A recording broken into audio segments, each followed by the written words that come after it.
Does Razer really have long, luscious white hair? That wasn't supposed to happen. What did it get? Hi! In Young Justice, the show that turns everyone into depressed teenagers, Razer has long, flowing white locks that look like they've been stolen from his fan art. In the original show, never do you see hair in Razer. It's always covered by his outfit, but is that its real color?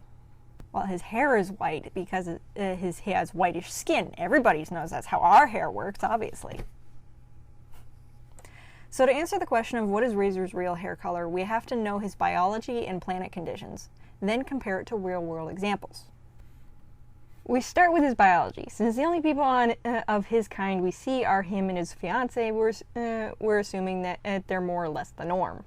They are mammals, so having hair is a high probability. They have major sexual dysmorphism. That's where the male and female are very obviously different from one another in one way or another. In their case, it's eyes, teeth, diet, shape, lips, jaws, and body size.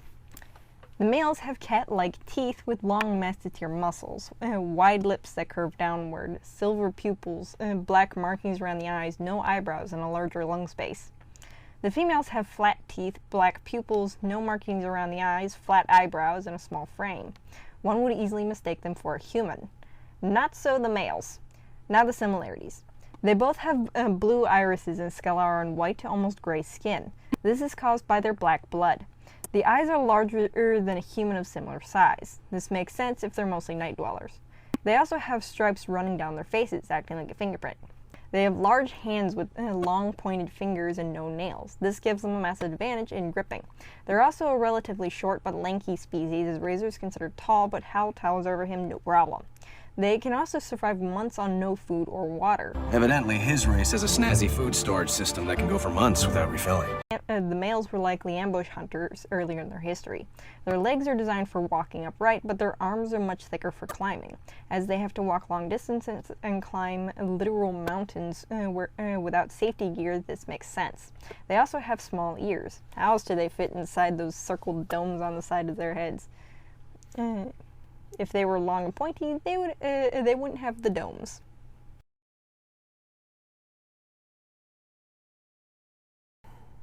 Now, on the planet conditions. Razer's planet is mostly rocky desert with small oceans scattered about the surface. It's a relatively small planet, so the gravity is much weaker, therefore, thinner atmosphere. That's where the black blood comes in. Black to blue blood helps in low oxygen environments. Look at octopuses. This would cause Razer to have oxygen poisoning in denser atmospheres. In Babel, he wasn't protected by his ring from the oxygen levels. He didn't start showing obvious symptoms until they were fighting Mother. While humans only start showing symptoms after 10 hours, Razer started around hour 4. The planet also has 2 moons, which are quite large and close, so the planet being dark most of the time makes sense despite being a little closer to the sun, keeping the temperature from getting dangerously high. This also minimizes the need for melanin. This kind of climate can also make food pretty scarce at times, explaining their nifty internal food storage system. They tend to build their homes out of stone and place them on mountainsides. Between the hands and arms, it's not hard to believe that they do a lot of rock climbing. Now let's compare them to animals that share similar traits. Desert mammals that live near mountains. What kind of fur do they have?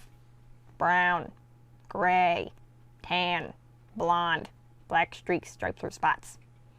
Always short and never one solid color. White is either on the underside or non-existent. His planet doesn't allow for snow to form, so it makes sense that white would be insanely rare or non-existent. Like a human being born with violet eyes, kind of rare. To blend in with the environment and protect them from the sun, they likely have hair starting from the head going down the spine and with a little covering their upper arms and shoulders. They even design their clothes to blend in with their surroundings, which is rocks and dirt. If they wanted to give Razer luscious white locks, they would have shown it sticking out from under his helmet when he almost died. It was never in any of the concept art. His soon-to-be wife also proves that they don't grow long, thick hair. The hood is super close to her skin, but there is no hair volume. Razer's outfit has 2 layers on the head and does the same thing. Because even if you wear a hood, hair will push on the inside, even more so in animation. So what is his hair color? Most likely, very short and rock-colored, thick copper, tan, or blonde. Maybe with black streaks. Most definitely not white. People only draw Razer with flowing white hair because they thought it would be more attractive. Honestly, I don't blame them. His real hair wouldn't be that impressive. One last thing. In Green Lantern the Animated Series, Razer is about 20 years old, so he hasn't quite had time to adjust to being an adult. Obvious by his more childish behaviors. What are you doing here? I told you to leave me alone! Kukosayako! I am Saint Walker. And you are? About to kick your smug rear. That is not a very pleasant name. Not in the least. You got a problem with me.